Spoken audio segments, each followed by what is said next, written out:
it can't be done anymore. No. And you know, I was talking about lineups for bands and stuff like that. I had a really good band that played last night. It was a kind of a southern rock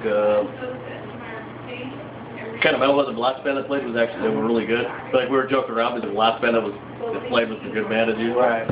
For some reason on Friday nights, it almost always happens. You're 20 and into punk rock, you're retarded. Yeah, I think Pretty it's much are. like you're just like living, I mean, You gotta get you're 20 and into punk rock, you have no concept what punk rock was or how it started or anything about it. You're like you're into punk rock from the second or third generation of it. Like punk rock, if you're 20 and you're into punk rock, NoFX is the oldest punk rock band you've ever heard of. And it's like, I'm sorry, there was the Ramones 20 years before that. You know, punk rock. What is punk rock? That's the whole deal. It's like people who are into punk rock are just, they're No, just what is punk rock though? Like, that's the whole concept. Punk rock was a form of original expression with music. They had a little bit of aggression to it, and it was all originality. Like early, like in punk rock in like the 80s and in the 70s and the 80s, the bands all have identifiable sound.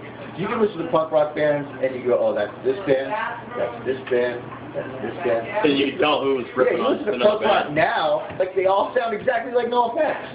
It's like metal bands. All the metal bands now sound the same. Yeah, they all sound like Metallica.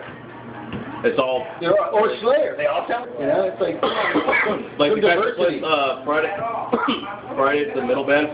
That was all Metallica shit. Yeah, let's hear some. But the band that played second, the guy was like couldn't for Jack and he had the Cookie Monster voice. Yeah. That was all Metallica. Yeah, I'm just the Cookie Monster thing over. oh, the dude that was you brought me to this. You brought me to this. That dude. Yeah, that was that bullshit. That couldn't sing and save his fucking life. Yeah, he thinks he's the greatest too, and he's so fucking annoying. Fucking, he will bug me for a fucking show like you wouldn't believe, and he fucking very rarely ever draws.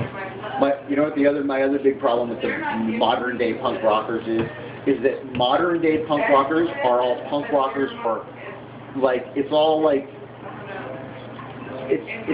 political or like, like they all are out, they have like an agenda or they're out to say, it's like they have like some political based concept that they're fighting for. And it's like, when you started to want to change the world with your music, you became a hippie.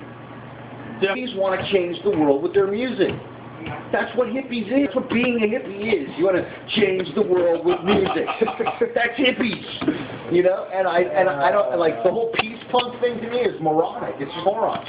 It's punk. Yeah, You know, like lately though, it seems like the only bands that are doing decent here is like when you do the experimental stuff, that kind of catches footing every now and then here.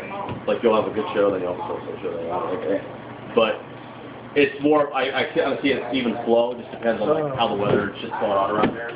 That's the funk is a little bit too bad. The Rockabilly Brought to you by Franchise Advertising. The Franchise Show. I cover weird people doing weird shit at weird times. Right now we're at the bar. That was an old guy, and he was talking about some punk shit. I really didn't get the funny part of it, but you get the idea, right?